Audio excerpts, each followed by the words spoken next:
As Iran is continually pummeled, political actors here in the U.S. are pushing a very toxic narrative to get you to believe the exact opposite so they can try to win an election. Here's Senator Chris Murphy doing about everything in his power to manifest a loss for the United States in a fight to decimate an evil terrorist regime. This is the most incompetent, incoherent war America has fought in the last 100 years, and that's saying a lot. This administration has no idea what they are doing. There's no viable war plan. They are being given directions by a senile old man who is losing his mind. And so it's no surprise that this war is going horribly. It's crazy how treason, sedition, whatever you want to call it, is just so everywhere these days. You can just say things like this as we're trying to fight a very, very, very evil enemy. You can put out statements like that. That's regime propaganda in Iran. You think they're going to play that as much as they can and get that to everyone they can, get that in front of as many people as they can. How vile is that? You care that much about politics? You're going to root against our country as we fight a terror state? Regardless of what you think about how the war started, you support the effort. Our troops are fighting. It's a war against a very, very, very valid enemy of this country, an enemy that screams we all should die, an enemy that tries to kill our troops all throughout the Middle East every chance they get. And that's what you say, Chris Murphy? Vile human being.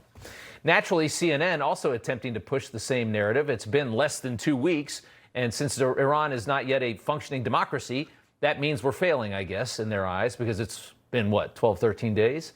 Military expert Abby Phillip showing her expertise.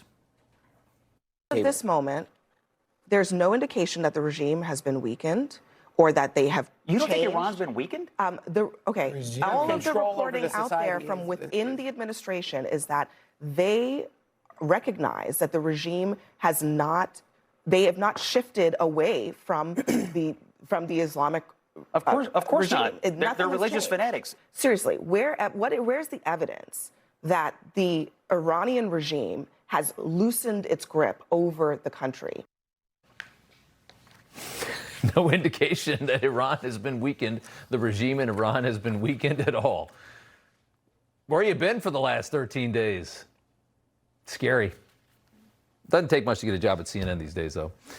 The left is terrified that Trump's plan to rid the world of the Iranian terror regime might work. It would again remind Americans how incapable the other side of the political aisle is on handling any of these kinds of threats to the homeland. Democrats have failed miserably on Iran. A lot of that's why this is so difficult right now. They've humiliated themselves and our country, spending billions of dollars, sending it to a regime that chants death to America. They have tried to pay them off to be nice, people that want to kill us with everything that they have. And here, take some money. We have a lot of money. Just be nice to us. Under Obama, our country looked like a pathetic kid paying a bully to not beat him up. Except it would be like a 250-pound pathetic kid paying a 40-pound bully to not beat him up. That's the John Kerry effect, the architect of the shameful Iran nuclear deal. Here's how he talks about Trump's Operation Epic Fury. I think it's very dangerous. I hope that diplomacy will re-enter in a very forceful way in the next days. I think it's incredibly important for the world that folks find an off-ramp here and begin a very legitimate and important dialogue about the road ahead. Would you say it's one of the worst crises in decades? I would. I think it is, because it has the potential of getting even more out of control. I mean, I think if people have a feeling that there's no off-ramp, and it's going to have a profound impact. Of course, he goes to pretentious foreign media because that's the only thing he identifies with, John Kerry. Married into money. The worst crisis in a decade is what the reporter there asked. Well, no, that would actually be Obama. That was the worst crisis in 50 years. And then John Kerry as his Secretary of State. Two people who paid for a lot of the things we've been destroying for these past 12 days.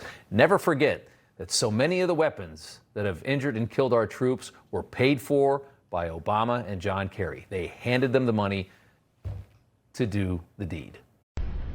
You know, everybody's reporting the same stories, the same spin. You turn the channel, it's always the same. But not us. We're different. We report the real news. No spin, just the facts. Turn to us, and you won't turn back. Tune in to Rob Schmitt tonight on Newsmax.